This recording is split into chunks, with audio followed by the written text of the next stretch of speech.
Está no ar o Lições da Bíblia, o nosso encontro semanal de estudo profundo da Palavra de Deus.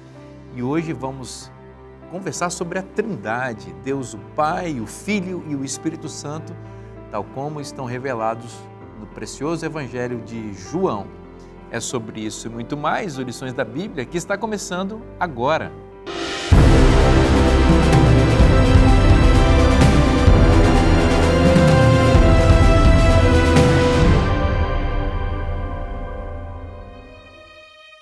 Um aspecto importante ao falarmos do guia de estudos é que ele representa apenas uma parte de um grande projeto, a Escola Sabatina.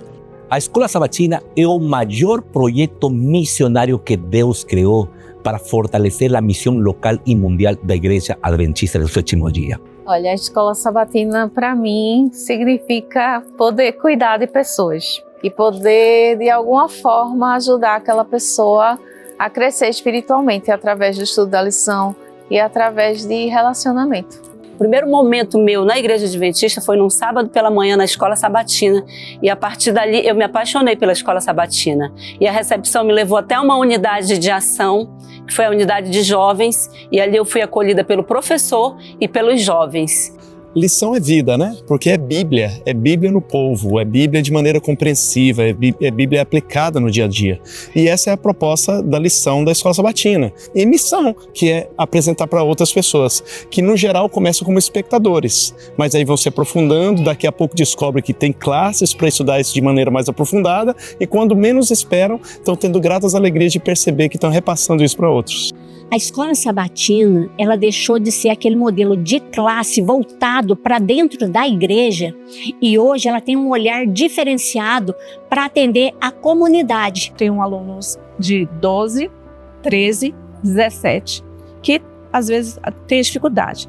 Nesse processo, os mais velhos se tornam professores e líderes, tanto da Escola Sabatina como do pequeno grupo. Então a gente faz essa integração com eles, para passarem carta missionária, para passarem a lição. Eu estava querendo conhecer o mundão, mas graças a Deus me resgatou antes de eu sair. Eu comecei a fazer o estudo mais profundo, né? E através da Escola Sabatina eu vi que eu tinha uma missão e eu tinha um dom a ser explorado nesse quesito. Então, a partir disso mudou muito a minha vida. Esse momento de conviver em unidade é muito maravilhoso, né? A gente tem um momento ali que a gente pode trazer PG, que são os amigos, né? É conviver. Eu amo pessoas.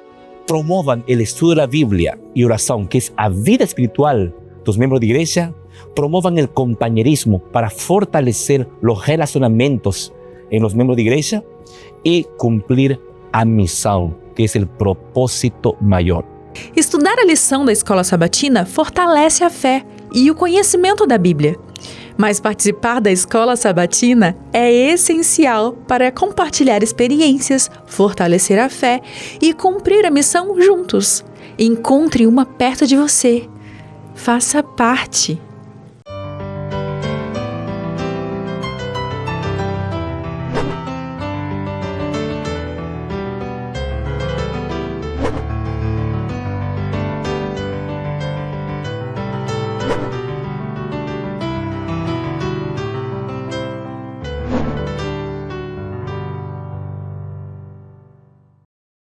Já estamos juntos, você vê que os nossos amigos já estão sentados aqui à mesa, já chegaram para o compromisso importante de estudar a Bíblia com você. Eu espero que você também esteja pronto aí com a sua lição, com a sua Bíblia e com muita atenção e com o coração aberto e com a mente afinada aqui para entender a Palavra de Deus. Bom, eu vou apresentar os amigos para vocês, mas vocês já os conhecem, eles já estão com você ao longo desse trimestre, mas nunca é demais apresentá-los. Aqui à minha direita, o pastor Henrique. Seja bem-vindo, Henrique. Muito obrigado, Vinícius. Tem sido tão bom passar aqui tempo estudando a Bíblia junto com vocês. A gente agradece pela oportunidade. Tenho certeza que o estudo de hoje promete mais uma vez. Amém. Bom demais estar com você. Pastor Brenha, que bom ter você, irmão. Prazer é meu, mais uma vez, né? E o assunto dessa semana é desafiador, mas eu creio que vai ser uma bênção, Vinícius. Estou muito feliz. Obrigado aí mais uma vez pelo convite e que Deus abençoe a todos. Muito bom estar com você, meu amigo. Pastor Paroski, que bom recebê-lo mais uma vez. Seja bem-vindo. Obrigado, é bom estar aqui. Vou pedir para o senhor orar para nós, por favor. Nosso Deus, nosso Pai, nós invocamos o Teu nome neste momento, porque Tu és o nosso Deus de amor, Criador, mantenedor, Salvador, e nós Te pedimos humildemente que nos ajudes, nos abençoes, ao estudarmos a Tua Palavra neste instante. Amém. Pedimos isto e desde já agradecemos em nome de Jesus. Amém. Amém. O Pai, o Filho e o Espírito Santo. Essa é uma linguagem que aparece nas Escrituras, pastor Paroski, mas em João nós percebemos essa distinção entre as pessoas da divindade. Como podemos entender Pai e Filho como o Evangelho de João nos apresenta? Existem algumas pessoas que se apegam a essa distinção para dizer que Jesus é um Deus inferior, um ser inferior, ele foi gerado pelo Pai, ele de alguma forma surgiu em algum momento da eternidade, em vez de ser eterno, coeterno com o Pai.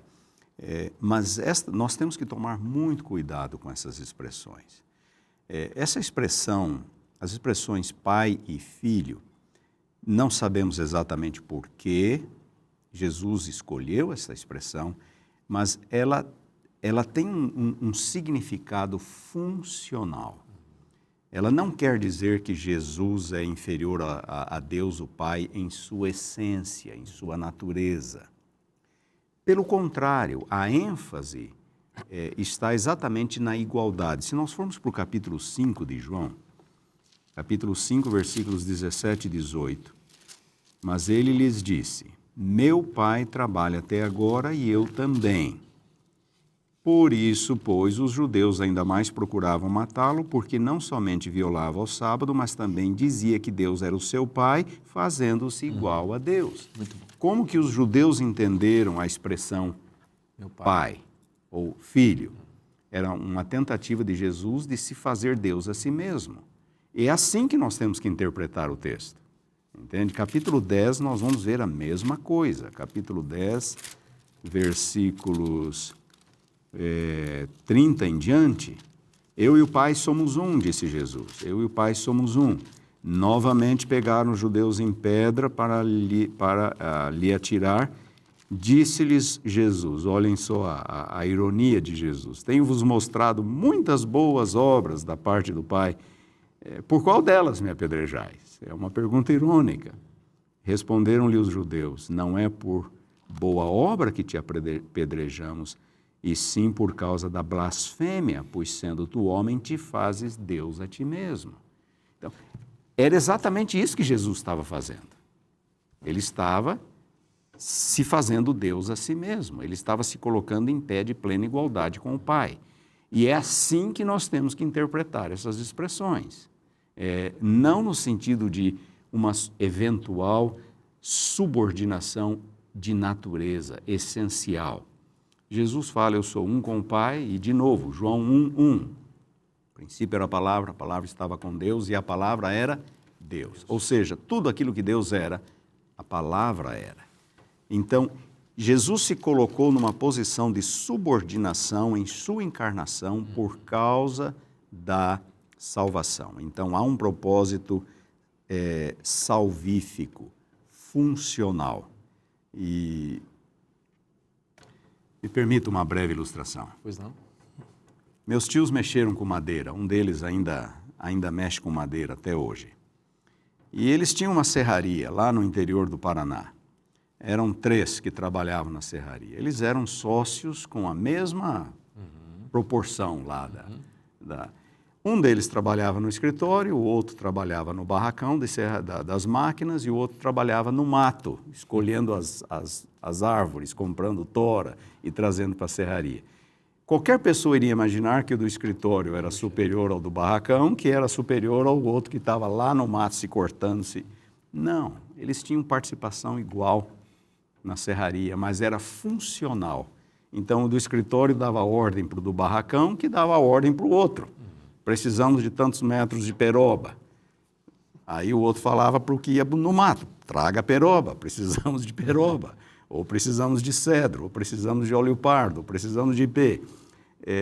Havia uma subordinação, mas era funcional. Todos eles eram sócios iguais da serraria. Muito boa essa ilustração, né? E na linha que você estava mencionando antes, o apóstolo Paulo fazendo coro a essa questão da igualdade entre o pai e o filho, embora haja a distinção funcional, ele diz que Jesus não julgou por usurpação o ser igual a Deus. Seja, Ele era. Ele era. Quando chamavam ele de Deus, ele aceitava esse título e ele mesmo dizia que era. Mesmo assim, ele se humilhou e se tornou um homem e se subordinou aqui para nos salvar. Essa é a grande questão. Você tocou a palavra-chave para nos salvar. Então, é interessante, né? Quando a gente olha essas 3 pessoas da divindade, todas elas trabalhando em uma única direção, cada um fazendo uma coisa. Eu gostei dessa ilustração aí da serraria, porque a trindade da serraria, né? Da serraria, porque é interessante, né? Qual o produto final disso? Quando ele estava contando, eu estava pensando, qual o produto? Produzir uma boa madeira, ou produzir uma madeira de qualidade para que quem compra essa madeira produza um móvel de qualidade. Seja na peroba, seja na cerejeira. Você falou uma madeira aí que eu não conhecia. Nem existe mais, óleo pardo. Eu achei interessante. Jacarandá. Essa existe ainda, né? Tem até um bairro lá em Engenheiro Coelho, Jacarandá e tal. Mas, brincadeiras à parte, a verdade é que o produto final é o que importa de tudo isso. Não importa a função que cada um esteja executando, né? Não importa qual é a atribuição que lhe foi conferida ou qual foi a atribuição que ele mesmo se atribuiu, né? Porque quando a gente olha no plano da salvação, Jesus, ele voluntariamente se oferece para ser o Filho, para exercer essa trajetória de resgatar a humanidade. O Espírito Santo tem outra função, a gente vai analisar um pouquinho hoje também. Então, são 3 pessoas distintas, com características divinas, não é? Todas elas são pré-existentes, coeternas, onipresentes, onipotentes, oniscientes. E agora, você vê isso ao longo da Bíblia, né? E elas trabalham em função do quê? Da salvação. Isso não é extraordinário isso daí. Breno, que coisa bonita, a gente pode aprender lições com isso, olhando pela fé para a divindade, né? Visivelmente o Pai é o grande líder dessa administração celestial, o Pai, né? Ele enviou o Filho, né? E o Filho enviou o Espírito. Mas a liderança não faz com que alguém seja melhor do que o que é liderado. As pessoas estão... Vamos trazer para o nosso contexto. O fato de alguém exercer uma posição de liderança numa empresa ou na igreja ou em qualquer lugar, não faz dessa pessoa superior às outras no sentido de que é mais ser humano do que o outro, que é mais importante. Somos todos iguais, distinguidos por função e unidos em um mesmo propósito, né? Em um mesmo propósito. Olha aqui, por exemplo, o verso principal, não é, da lição dessa semana, João 14, 26, olha que coisa interessante. O Consolador, né, o Espírito Santo, então é uma pessoa, não tem nada a ver com o poder de Jesus ou qualquer outra interpretação, sei lá, uma força, alguma coisa assim. Que o Pai enviará em meu nome, esse ensinará a vocês todas as coisas e fará com que se lembrem de tudo o que eu lhes disse. Então, note como há um consenso entre eles, né? Quer dizer, um não toca desafinado do outro. É como numa música, né? Eu posso falar um pouquinho com mais propriedade. Grande violinista, né? Não é isso. Não, mas isso é verdade, né? Já foi alguma coisinha, mas hoje Eu conheci você tocando violino na igreja de Alto Laje. Você vai se lembrar, tem muitos anos isso, né? O início do seu ministério. E eu achei uma coisa maravilhosa, um pastor que tocava um instrumento que ninguém tocava ali naquela nossa região, né? Então você pode falar com propriedade. Mas quando você tem uma partitura, você tem diferentes linhas melódicas. Sim. Mas todas elas compõem uma sinfonia. Então, ao final, é a harmonia. Excelente exemplo. Excelente exemplo. É a harmonia, não é? Eles vão por pautas diferentes, mas, ao final, trazem uma sonoridade, um som harmônico. E como é gostoso, né, você ouvir. Você já ouviu um trio desafinado? É ruim. É coisa terrível, né? E a gente... É isso. Eles estão afinados no mesmo propósito. E a música que sai é a música da salvação.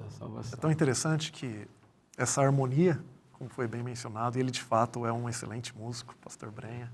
Lembro do tempo da Alvorada também. Eita, ele sempre para tocou com isso, porque esse negócio está começando a ficar... Olha, mas Henrique, sabe por quê? Que ele até nem desenvolveu muito, porque senão as pessoas vão começar a calcular a idade dele, né? Porque eu era um garotinho de 4 anos de idade, e a minha igreja foi a primeira igreja que ele... Olha, outro dia eu ouvi que a primeira vez que a professora Thelma viu o Brenha, ele estava tocando violino. Aí sim. Mas vamos fechar essa... Vamos para o assunto. Mas é tão bonito, porque essa harmonia... Essa organização funcional, acho que o ponto que a gente sempre tem que aqui destacar é com a finalidade da salvação. Você mencionou que o Pai envia o Espírito, e é interessante que no capítulo 16, Jesus diz assim, verso 7, mas eu vos digo a verdade, convém que eu vá, porque se eu não for, o Consolador não virá para vós outros. Se, porém, eu for, eu vô-lo enviarei. Cristo também está participando do envio do Espírito Santo. Então nós vemos essa harmonia e não poderia ser diferente porque não estamos falando de 3 deuses, né? Estamos falando de um Deus. Pai, Filho e Espírito Santo trabalhando em harmonia com o objetivo da salvação. Cristo foi aquele que veio. Mas se um dos irmãos, por exemplo, na ilustração que foi dada aqui, ele se fere, ele se machuca, os outros 2 também sentem? É claro. O céu, a divindade, entregou aquilo de mais valioso que tinha.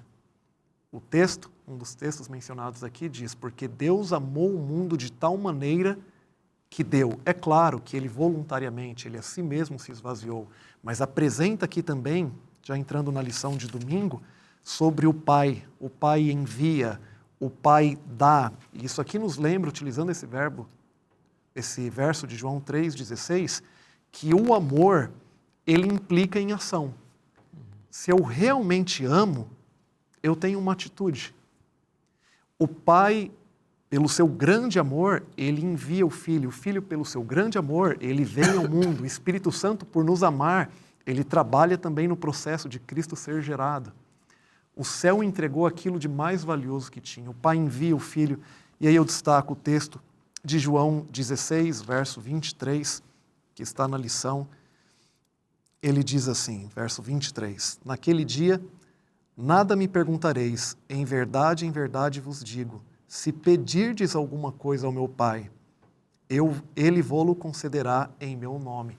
Ele estimula os discípulos a pedirem ao Pai, assim como nós somos estimulados também a orar e pedir. Se o Pai, ele teve disposição de enviar o Filho, de dar o Filho por amor, o que ele rejeitaria para nós que seria bom para a nossa vida? Nada. O que temos aí, pastor Paroski?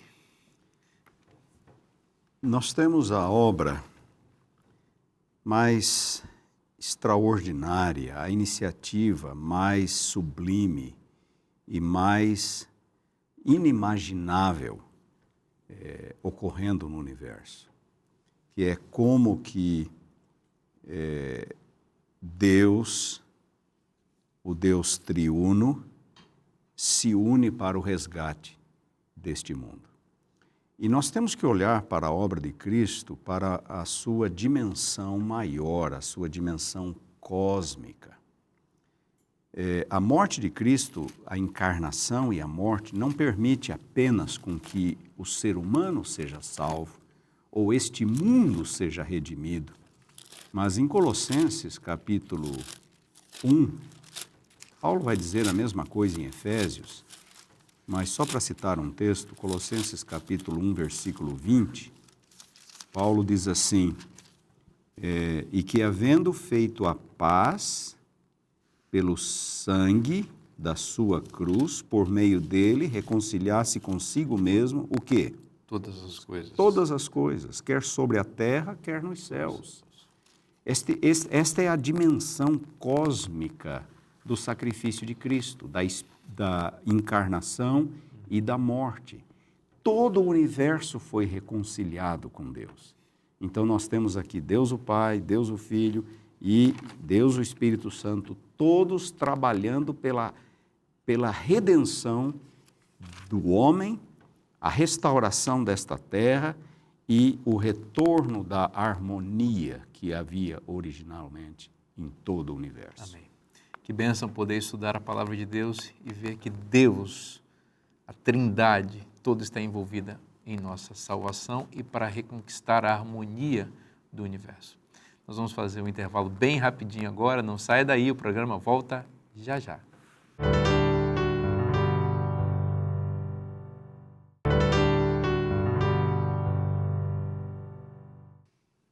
Estamos de volta agora para o segundo bloco do programa Lições da Bíblia e vamos continuar juntos estudando com você a palavra de Deus. A gente quer ter saúde, né? Saúde é coisa boa demais, é bênção de Deus. E para a gente ter saúde, a gente precisa seguir o manual do nosso fabricante, do nosso Criador, que é o nosso Deus, e o manual é a Bíblia. E para ajudar você a acessar as orientações do manual, para interpretar melhor o manual em relação à saúde, a Novo Tempo desenvolveu uma edição especial da revista Esperança, A Máquina Humana.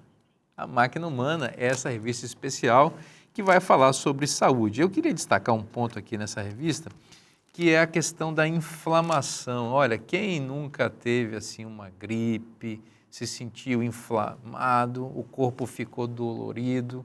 Sabe que a inflamação é uma reação do corpo, não é, aos micro-organismos ou coisas ruins que podem nos afetar. Só que, às vezes, a gente está inflamado sem termos que estar. E aí o corpo fica produzindo substâncias que nos fazem sentir mal. E, se a gente quer evitar isso, a gente tem que evitar alimentos ou coisas que a gente ingere que fazem o nosso corpo ficar inflamado. Se você quer descobrir que alimentos que fazem a gente inflamar mais e que alimentos fazem reduzir a inflamação para a gente ficar bem, a revista vai ajudar você. Pastor Vinícius, eu preciso dessa revista. Eu vivo gripado, eu vivo com problema, meu filho vive com gripe, nariz escorrendo, pulmão carregado, não aguento mais isso. Quando tem o frio, então, é pior. Quando vem o calor, também, porque tem uma série de coisas que faz a gente ficar ruim. Você precisa da revista A Máquina Humana. Então, não perca tempo, peça agora a sua revista, mandando um WhatsApp para o número que está aparecendo na sua tela. Aí você sabe, você preenche um cadastro bem rapidinho e bem fácil para a gente poder saber o seu endereço para enviar de graça para você essa revista, que eu não tenho dúvida que vai abençoar a sua vida e a sua família. Não perca tempo, peça agora a sua revista A Máquina Humana. Vamos continuar conversando sobre o Evangelho de João. A gente está vendo tantas coisas bonitas a respeito do relacionamento entre Deus e o Pai. Henrique, esse relacionamento, Deus, Pai e os seus filhos como a humanidade, Deus queria que também fosse o nosso relacionamento desde o princípio, né? E lá no Gênesis a gente vê e encontra essa relação amorosa do nosso Pai Celestial conosco, que somos seus filhos, né? Com certeza. Terminamos o primeiro bloco falando da harmonia da divindade em busca da salvação. Podemos incluir aqui também a palavra restauração daquilo que foi perdido. Nós vemos a iniciativa de Deus desde o princípio, quando houve queda, de restaurar através desse plano da salvação, onde toda a divindade está envolvida, restaurar a imagem do Criador no ser humano e também o relacionamento. Quando a gente lembra do texto de João 14, verso 1 a 3, que já foi lido, a gente lembra do objetivo, para que onde eu estou, estejais vós também. É interessante que a gente, quando remonta ao início da história, e a lição de segunda faz isso, ela nos apresenta a queda e uma das piores consequências da queda. Isso está em Gênesis capítulo 3, versos 7 a 9, diz assim, após participarem do fruto proibido, abriram-se então os olhos de ambos, e percebendo que estavam nus, coseram folhas de figueira. Aqui a gente já vê a tentativa do ser humano de resolver através das suas próprias obras, né? E fizeram cintas para si. Quando ouviram a voz do Senhor Deus, que andava no jardim pela viração do dia, esconderam-se da presença do Senhor Deus, o homem e a sua mulher, por entre as árvores do jardim. E aqui inclui o verso 9, tem uma pergunta importante. E chamou o Senhor Deus ao homem e lhe perguntou, onde estás? Nós percebemos que a partir do momento que o ser humano ele possui a natureza pecaminosa, ao ter a queda, ao lapso, ao participar do fruto, a primeira atitude do ser humano é fugir de Deus, é se esconder de Deus. Aqui nós vemos uma das mais terríveis consequências do pecado, que nós podemos chamar de separação. O ser humano, ele se separa de Deus, ele foge de Deus. E, por consequência, ele se separa também do próximo. Eva, ela foi enganada pela serpente. Ela teve a sua culpa naturalmente. Ela desobedeceu o conselho de Deus, mas ela foi enganada. Adão participou conscientemente. A irmã White diz que por amor a Eva. Mas aquele que participou por amor a Eva, do pecado e do fruto, após possuir a natureza pecaminosa, ele faz o quê? Ele atribui a culpa a Eva e, por consequência, a Deus também. Nós vemos a ruptura, a separação como consequência do pecado. O ser humano se separa de Deus e o ser humano se separa do próximo. Eles têm 2 filhos, Abel e Caim. Caim primeiro se separa de Deus. Ele não segue a orientação de Deus. E ao se separar de Deus, por consequência, ele faz o quê? Ele também se separa do próximo. Ele mata o seu próprio irmão. E nós podemos ver essa consequência, a separação do ser humano com Deus e com o próximo, durante todas as páginas da Bíblia, mas chega um momento que Cristo vem. E uma das piores dores que Cristo enfrenta na cruz, devemos lembrar, foi a dor da separação. Deus meu, por que me desamparastes? Não que Deus não estivesse ali presente, mas o seu pecado e o de toda a humanidade causava entre o Pai e o Filho a separação. E ao mesmo tempo sentia a separação do ser humano, que ele veio buscar, e aquele próprio ser humano estava pendurando ele em uma cruz. Mas com que objetivo? Eu gosto de um texto que nós encontramos de Paulo em 2 Coríntios, capítulo 5. Ele diz no verso 18, ora, tudo provém de Deus, que nos reconciliou consigo mesmo por meio de Cristo e nos deu o ministério da reconciliação. Eu lembro que quando a natureza pecaminosa surge, ela causa separação entre o ser humano e Deus, e o ser humano e o próximo. Quando Cristo vem, enviado por Deus, como vimos no bloco anterior, ele está provendo a reconciliação do ser humano com Deus e está provendo também a oportunidade do ser humano de trabalhar na reconciliação do próximo. Nós percebemos Jesus e o Pai, naturalmente tem ação do Espírito Santo também, mas aqui nesse texto, em especial, nós destacamos a ação do Pai e do Filho trabalhando na reconciliação do ser humano para acabar com essa que foi uma das piores consequências do pecado, a separação. Essa brecha, eu vou pedir permissão aí ao pastor Henrique para ler o verso 19. Eu tinha, coincidentemente, separado esse texto também para complementar um pensamento importante dessa sessão aqui da lição. A primeira parte o pastor Henrique já leu, e a segunda, que é o verso 19, diz assim, a saber que Deus estava em Cristo, reconciliando consigo o mundo, não imputando aos homens as suas transgressões, e nos confiou a palavra da reconciliação. Ou seja, o conceito está estabelecido. Cristo é o enviado de Deus Pai para suprir essa brecha, essa lacuna, esse buraco, essa separação, né? Conforme lemos na Bíblia, né? Os nossos pecados fazem separação, né? E fizeram separação. E essa separação a gente vê exatamente aqui no Evangelho de João a confirmação desse ministério da reconciliação. E isso é uma coisa extraordinária, porque João ele trabalha isso de forma assim muito forte. E no verso aqui 10 do capítulo 14, olha o que a gente encontra aqui. João, capítulo 14, verso 10. Jesus diz assim: não crês que eu estou no Pai e que o Pai está em mim? Percebe? Então, aqui em Coríntios nós vemos tudo provém de Deus que nos reconciliou consigo por meio de Cristo. E aqui em João a gente vê o próprio Jesus dizendo: não crês que eu estou no Pai, não é? E que o Pai está em mim? As palavras, e aqui vem o ponto para mim lindo dessa declaração de Jesus: as palavras que eu vos digo não as digo por mim mesmo, mas o Pai que permanece em mim faz as suas obras. Que obras são essas? Obras de salvação. Então, quando a gente vê esse interrelacionamento, essa interdependência, embora como pessoas separadas, estão intimamente ligados e dependentes um do outro nesse processo da salvação do homem. As obras que ele faz não eram obras, eu vou chegar lá na terra e vou ver o que eu vou fazer, né? A gente chega em algum lugar assim, às vezes, o que você vai fazer? Não sei, estou numa viagem aqui e tal, chegando lá eu vejo o que eu vou fazer. Quem nunca passou por isso? É mais ou menos natural isso pra gente. Chegando lá eu vou ver o que eu vou escolher, vou para cá, vou para lá e tal, vou fazer meu roteiro lá. Mas o roteiro estava pronto. O roteiro veio pronto. E esse roteiro não foi, em momento algum, desviado da rota.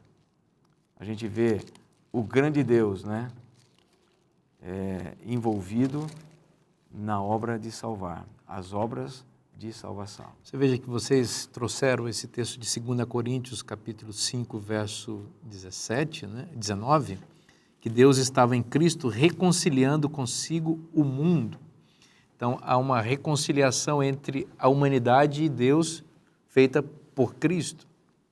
Isso está em direta conexão com Gênesis 3 e o verso 15, quando Deus diz: eu porei inimizade entre ti, serpente, que é Satanás, e a mulher, que é a humanidade. Então, a reconciliação com Deus em Cristo resulta na inimizade entre a humanidade e Satanás. A pressuposição é que com a queda nós nos tornamos inimigos de Deus e amigos de Satanás. Então, a reconciliação que Deus oferece é tirando de nós toda a simpatia com o pecado e com a serpente. E como ele faz isso?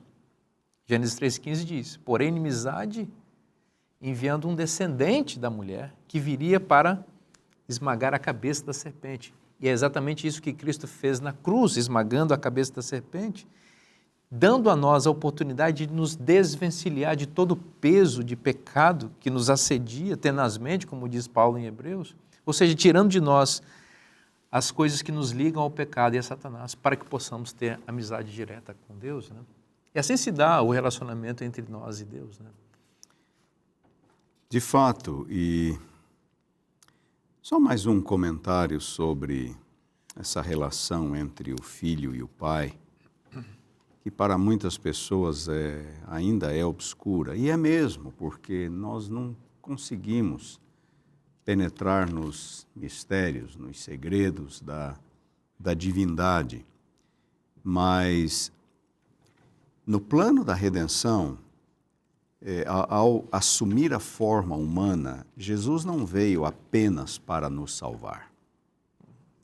Ele também veio para nos mostrar quem Deus, o Pai, de fato é. Usa-se muito uma expressão para vindicar. Vindicar significa mostrar que ele está certo. Justificar as ações dele. Todo o contexto de pecado lançou uma sombra sobre o caráter e o governo de Deus. Se a gente compra um carro, o carro apresenta algum defeito, a culpa é de quem? Em geral, carro novo, né? Você vai falar, é do fabricante. Você compra um relógio, deu defeito, veio com defeito, precisa ser consertado. Alguma coisa deu errado com esse mundo, profundamente errado. A culpa é de quem? É do fabricante, é do Criador. E essa foi a acusação de Satanás. Essa foi uma das acusações de Satanás. Então, Jesus veio não só para salvar o homem, mas também para vindicar o caráter de Deus.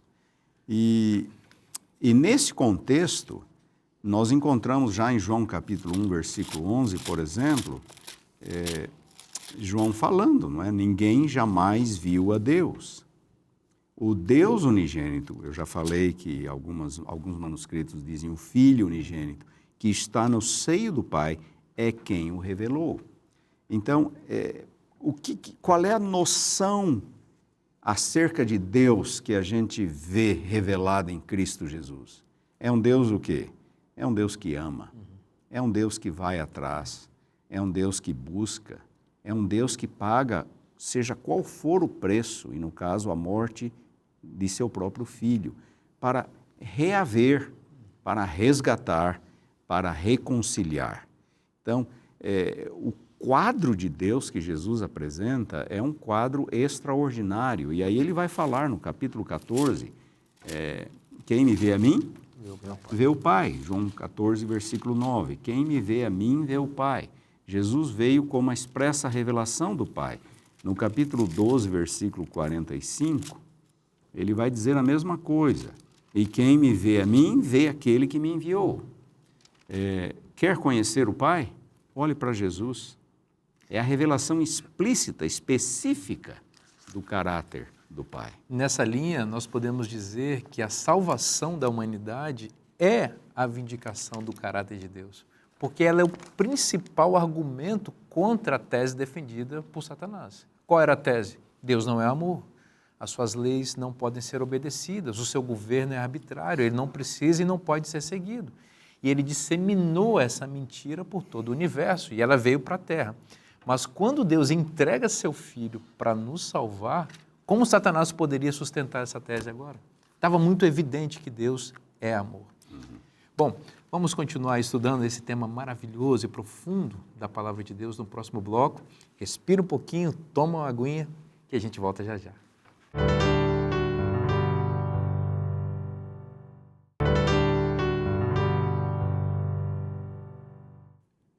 Já estamos de volta com o programa Lições da Bíblia para continuar estudando os temas preciosos do Evangelho de João com você. Eu quero te dar uma dica especialíssima para você que quer andar com Deus todos os dias e quer ter descobertas maravilhosas da fé na Palavra de Deus. É o devocional diário escrito pelo Dr. Rodrigo Silva, As Descobertas da Fé. Devocional diário já está dizendo. É um texto especial, uma reflexão maravilhosa para cada dia do ano. Você precisa fazer a sua aquisição agora para você não ficar sem o seu livro. Corre lá, porque você não pode perder essa grande bênção. Como é que faz para adquirir esse livro especial? É só você acessar cpb.com.br.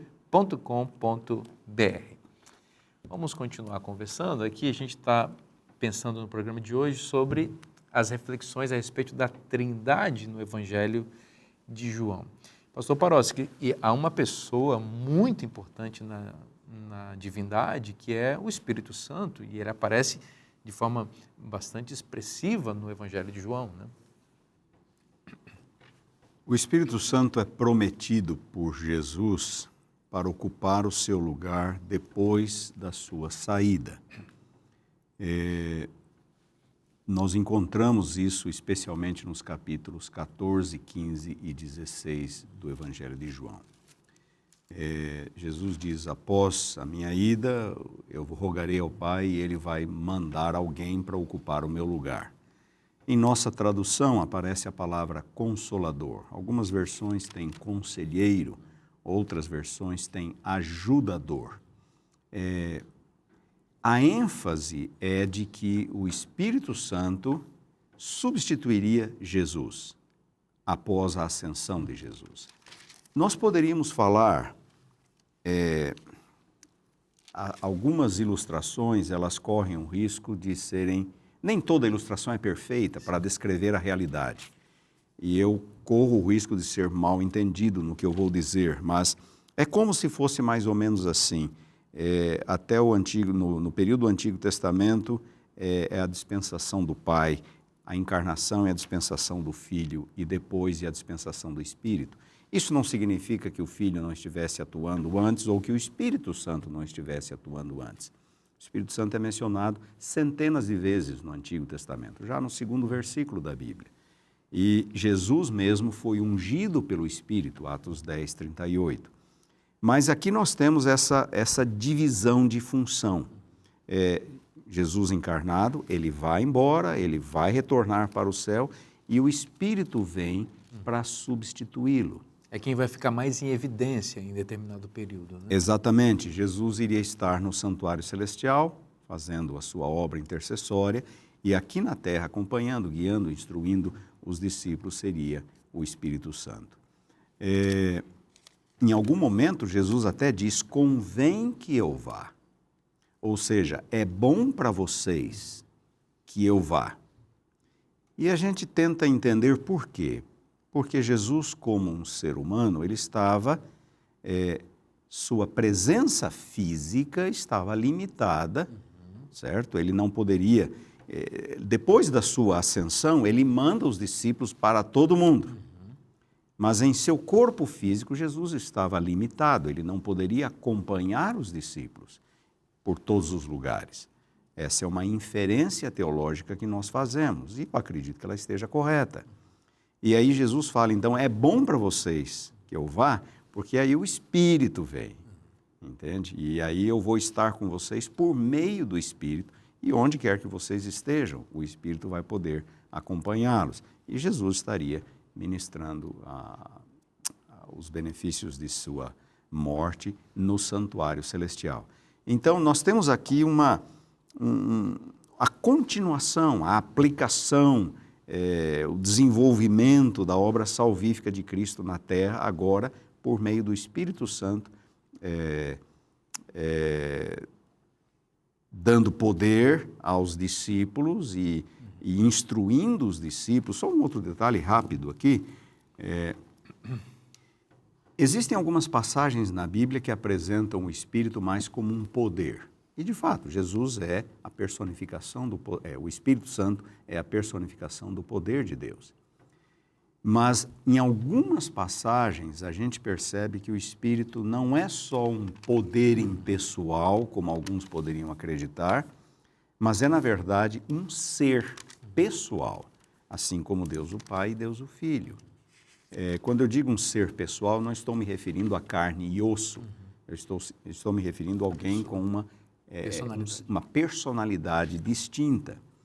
Por exemplo, se nós olharmos Existem 5 passagens aqui entre os capítulos 14 e 16 em que Jesus vai se referir ao Espírito Santo. A primeira delas é 14, versículos 16 e 17. Eu rogarei ao Pai, Ele vos dará outro Consolador, a fim de que esteja para sempre convosco.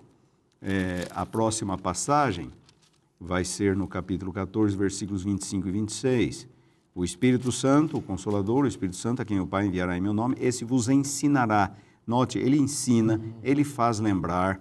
No capítulo 15, versículos 26 e 27, ele dará testemunho de mim, dará testemunho. No capítulo 26, versículos 7 a 14, ele vem para convencer o mundo do pecado, da justiça e do juízo. Quando vier, versículo 13, o Espírito da verdade, ele vos guiará, ele não falará por si mesmo, ele me glorificará. Quando a gente vê esses verbos em conexão com o Espírito Santo, o que a gente entende disso? Ele guia, ele instrui, ele ensina, ele glorifica, ele faz lembrar. O que esses verbos indicam? Uma pessoa, uma personalidade. Então, existem outros textos no Evangelho de João, mas no Novo Testamento, estes são os mais eficazes em traduzir a ideia, em ensinar, passar a ideia de que o Espírito Santo é um ser pessoal, não só um poder impessoal. A própria expressão que Jesus utiliza também aqui em 14, verso 16, outro Consolador, né, essa expressão grega traduzida aqui como outro, também parece equiparar as duas pessoas, né? Toda vez que... Aqui a palavra utilizada é a palavra allos. Esta palavra significa outro. Não é o mesmo, é um outro. Ela traz consigo a ideia de quantidade, numeração. Então, contou Jesus outra parábola, entende?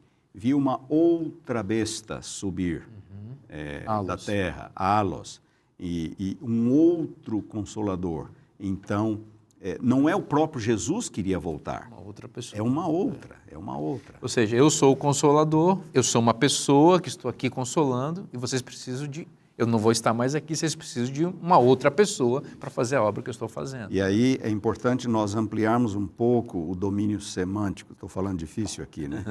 o significado da palavra. Eu já disse, a tradução mais comum entre nós é consolador, mas algumas trazem conselheiro, outras trazem ajudador. Tudo isso... Poderia ser até advogado? Poderia. Advogado nesse contexto aqui, talvez nem tanto, porque não há um trabalho de intercessão. Existe sim a ideia de guia, de ensino, de instrução. Poderíamos acrescentar instrutor. Rogarei ao Pai, Ele vos mandará outro instrutor. Ou seja, Jesus vinha sendo um até aquele momento. Sim. E agora outra pessoa irá outro. Excelente. É interessante que vemos, no decorrer desse discurso tão bem estruturado por João, nós vemos muita intencionalidade. Ele no capítulo 14, 16 e 17, nos anteriores também, mas nesse a ênfase no Espírito Santo. Lembrando que o Evangelho de João é onde nós temos mais riqueza quanto a esse tema do Espírito Santo. Nós percebemos aqui o esforço dele em apresentar para a gente a harmonia de toda a Trindade trabalhando em prol da salvação do ser humano. Sem o Espírito Santo, como o ser humano poderia olhar para a cruz, buscar a Cristo, se arrepender, passar pelo processo de conversão? Ele não passaria por isso. Nós vemos o trabalho completo, então complementando um ao outro. E aí nós chegamos no capítulo 17. Me permita só um breve comentário. Por favor, pastor. É o Espírito Santo que torna real na vida do pecador aquilo que Cristo fez. Sim. É o Espírito que convence, é o Espírito que ensina, é o Espírito que leva ao arrependimento. E muitas pessoas morreram crucificadas. Por que a morte de Cristo é diferente? É o Espírito que chama a atenção do pecador para aquela cruz e não para as outras. E aí nós vemos que o trabalho do Espírito Santo, ele é tão importante quanto aquilo que Cristo fez na cruz, porque um sem o outro, se não tiver um dos dois elementos, não haveria salvação a nós seres humanos. Então nós chegamos no capítulo 17, final desse discurso de despedida, que nós encontramos uma oração de Cristo chamada de oração sacerdotal. E aqui mais uma vez nós vemos nessa oração o desejo de Cristo de que houvesse a compreensão. Nós podemos até nos encontrar aqui dentro dessa oração, talvez seja mencionado um pouquinho mais para frente, mas quero destacar os três primeiros versos que dizem assim: Tendo Jesus falado estas coisas, levantou os olhos ao céu e disse: Pai, é chegada a hora. Glorifica teu Filho, para que o Filho te glorifique a ti, assim como lhe conferiste autoridade sobre toda a carne, a fim de que ele conceda a vida eterna a todos os que lhe deste. E a vida eterna é esta: que te conheçam a ti, o único Deus verdadeiro, e a Jesus Cristo, a quem enviastes. E a vida eterna é essa: que te conheçam a ti e também conheçam o seu Filho, Cristo Jesus. Há uma ênfase aqui no conhecer. A vida eterna, ela está relacionada a conhecer a Cristo, mas não conhecer apenas de maneira cognitiva, intelectual, já trabalhamos sobre isso, talvez. Teórica, na última lição ou na outra. É de fato um conhecimento de alguém que tem parte com Cristo. E aqui eu trago uma reflexão baseada também numa conexão com Jeremias, porque aqui está falando da glória de Cristo. A glória de Cristo aqui tem uma relação também com a cruz, com o sacrifício que seria feito. Qual é a glória do homem? Jeremias diz, lá no capítulo 9, Não se glorie o homem na sua sabedoria, na sua força, nas suas posses, mas aquele que se gloriar, se glorie nisso, em me conhecer. A vida eterna é esta, que conheçam a Ti e o Seu Filho. O que nós podemos acrescentar a uma pessoa que conheceu a Cristo e tem a vida eterna? O que nós podemos acrescentar de tão significativo na vida de uma pessoa que conheceu a Cristo? Quem conheceu a Cristo tem tudo. Está satisfeita. Paulo fala, eu considero todas as coisas como perda por causa da sublimidade do conhecimento de Cristo. Uma pessoa que conheceu de fato a Cristo é uma pessoa que está satisfeita. Se tem um pouco mais, vai usar para a honra e glória de Deus. Se não tem, também vai usar a sua vida para a honra e glória de Deus. Ela encontra a sua satisfação em Cristo. E talvez esse seja um dos grandes perigos que nós vemos em nossos dias, pessoas com tantas buscas insatisfeitas, porque ainda não conheceram verdadeiramente e se relacionaram com o Salvador, Cristo Jesus. Que bênção poder estudar a palavra de Deus, ouvir do amor de Deus, saber que a divindade, a Trindade, Deus Pai, Deus Filho e Espírito Santo, estão envolvidos para nos salvar e para vindicar o caráter de Deus. Deus é amor. Isso está expresso na Bíblia e na revelação de Jesus Cristo. Aceite essa verdade porque ela está na Bíblia. E se está na Bíblia, é bom para você. Eu te espero na próxima semana. Que Deus te abençoe muito. Um forte abraço e até lá.